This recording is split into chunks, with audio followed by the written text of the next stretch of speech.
बंधु माने कौन आपणक जीवन में एपरी केही अछंती जे आपणक पथर प्रत्येक पदक्षेप प्रतिबंधक सृष्टि करुछंती। आपण कौन अनुभव करती जे आपणक सफलतार रास्तार कौन शत्रु बाधा सृष्टि करुछि? जदि हाँ तेबे एही भिडियोटी आपणक पई। आज आमे आपणकु एक रहस्यमय उपाय विषय कहिबाकु जाउछु जहाँ आपणकर शत्रु मानकर प्रत्येक चाल को विफल करिब। केवल 7टी लवंग। हाँ बंधु माने केवल 7टी लवंग चलाई दियंतु एवं देखंतु किपरि आपणकर शत्रु माने आपणक सम्मुखरे नत हेबाकु बाध्य हेउछंती। बंधु माने एही सरल उपायटी वास्तवरे तंत्र एवं ज्योतिष शास्त्रर मूल एक गभीर रहस्य। जेतेबेले एहाकु सठिक भाबरे करा जाए पृथ्वीर कोनोसी शक्ति आपणकर कोनोसी क्षति करि पारिबो नाही। एही वीडियो को शेष पर्यंत देखंतु कारण आमे एही उपाय को किपरि एवं केतेबेले करिवे ता सठिक भाबरे बुझाइबु जहा द्वारा आपण एहार सर्वाधिक लाभ पाइबे। बंधु माने जो माने जीवन रे सर्वदा असुविधा सहित संघर्ष करूछंती सेमानंक पई एही उपाय एक संजीवनी भली तेणु ध्यान दे शुणु। प्रक्रियाटी को भल भाबरे बुझंतु।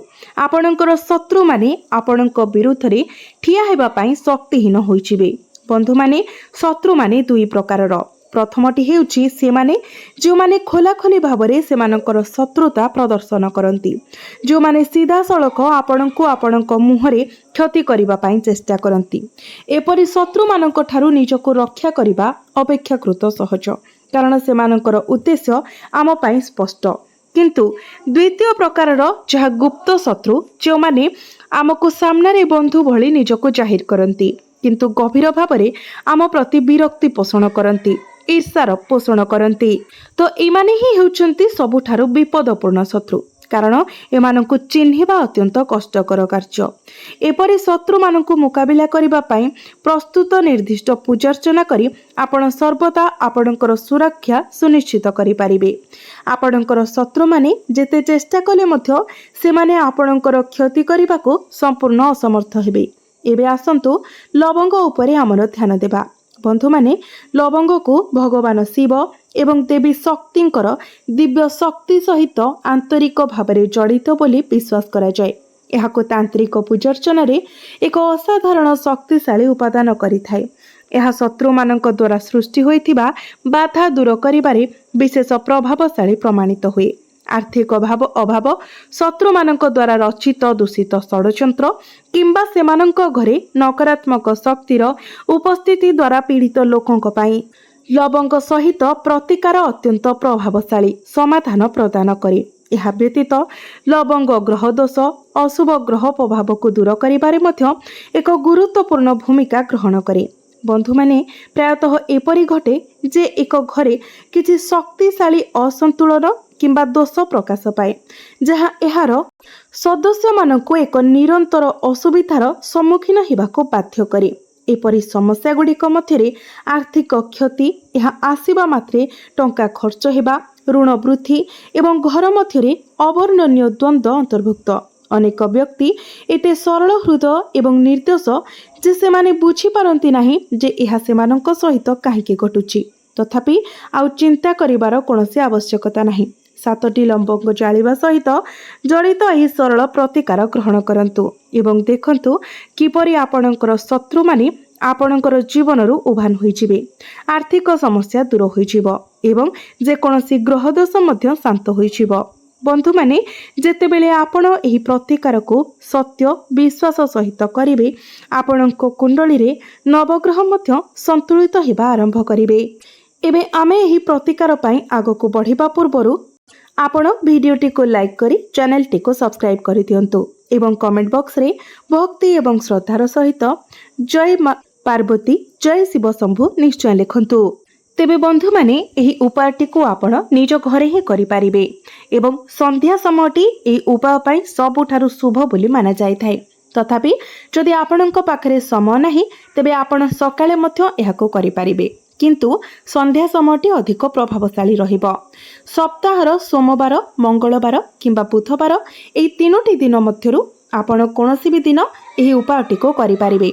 ଏବଂ ପୁରୁଷ ଏବଂ ମହିଳା ଯେ କେହି ବି ଏହି ଉପାୟ କରିପାରିବେ। ତେବେ ଏବେ ଆସନ୍ତୁ ପ୍ରକ୍ରିୟାଟି ଉପରେ ଧ୍ୟାନ ଦେବା। ପ୍ରଥମେ ଆପଣ 7ଟି ସମ୍ପୂର୍ଣ୍ଣ ଲବଙ୍ଗ ସଂଗ୍ରହ କରନ୍ତୁ। ନିଶ୍ଚିତ କରନ୍ତୁ ଯେ କୌଣସି ଲବଙ୍ଗ ଯେପରି ଭାଙ୍ଗି ନାହିଁ କିମ୍ବା କ୍ଷତିଗ୍ରସ୍ତ ହୋଇନାହିଁ। ଲବଙ୍ଗ ସହିତ ଏକ ଛୋଟ କର୍ପୂର ଖଣ୍ଡ ନିଅନ୍ତୁ। ଏବେ ଯଦି ଆପଣ ଆପଣଙ୍କ ଶତ୍ରୁର ନାମ ଜାଣନ୍ତି ତେବେ ସେମାନଙ୍କ ନାମ ଉଚ୍ଚାରଣ କରନ୍ତୁ। ଯଦି ଆପଣ ସେମାନଙ୍କ ନାମ ଜାଣନ୍ତି ନାହିଁ ତେବେ ଶତ୍ରୁ ଶବ୍ଦକୁ 21 ଥର ପୁନରାବୃତ୍ତି କରନ୍ତୁ।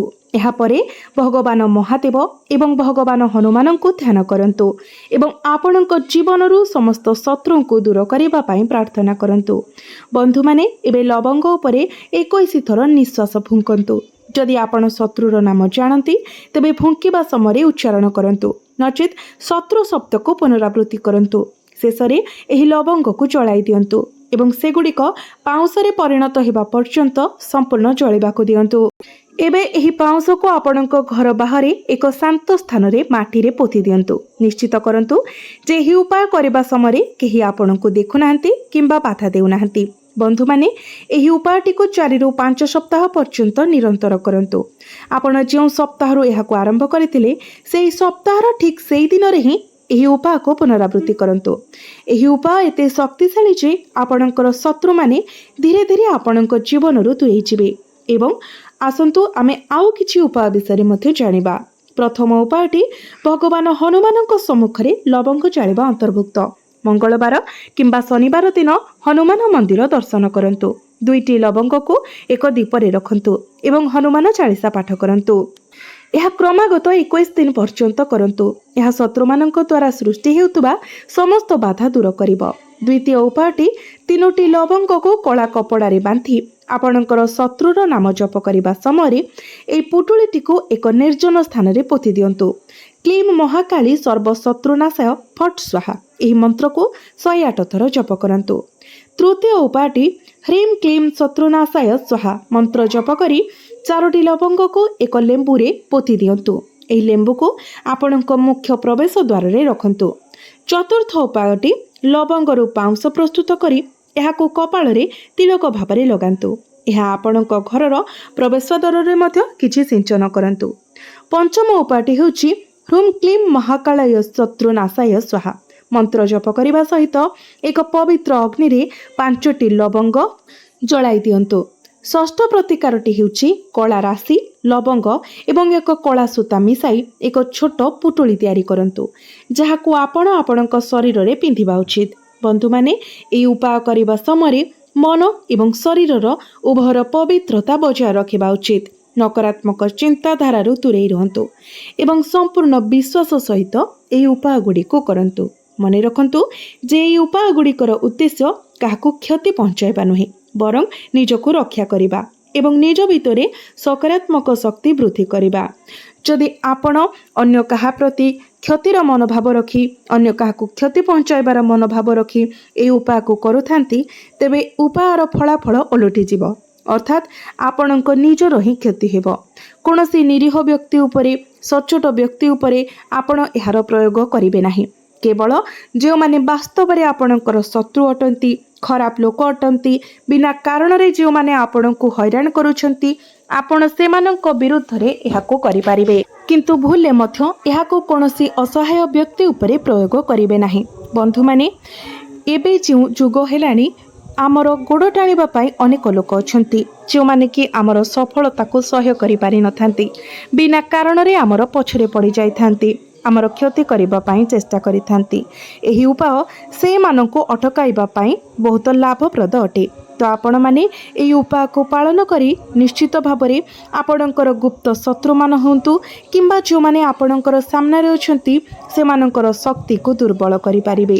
ସେମାନେ ଆଗାମୀ ଭବିଷ୍ୟତରେ ଆପଣଙ୍କର ଆଉ କୌଣସି କ୍ଷତି କରିବାକୁ ଚେଷ୍ଟା କରିପାରିବେ ନାହିଁ କିମ୍ବା କ୍ଷତି କରିପାରିବେ ନାହିଁ। ତେବେ ବନ୍ଧୁମାନେ, ଭିଡ଼ିଓଟି ଯଦି ଆପଣଙ୍କୁ ଭଲ ଲାଗିଥାଏ ତ ଭିଡ଼ିଓଟିକୁ ଲାଇକ୍ କରି ଚ୍ୟାନେଲଟିକୁ ସବସ୍କ୍ରାଇବ୍ କରିଦେବେ ଏବଂ କମେଣ୍ଟ ବକ୍ସରେ ଭକ୍ତି ଏବଂ ଶ୍ରଦ୍ଧାର ସହିତ ଜୟ ମା ପାର୍ବତୀ, ହର ହର ମହାଦେବ ନିଶ୍ଚୟ ଲେଖିବେ।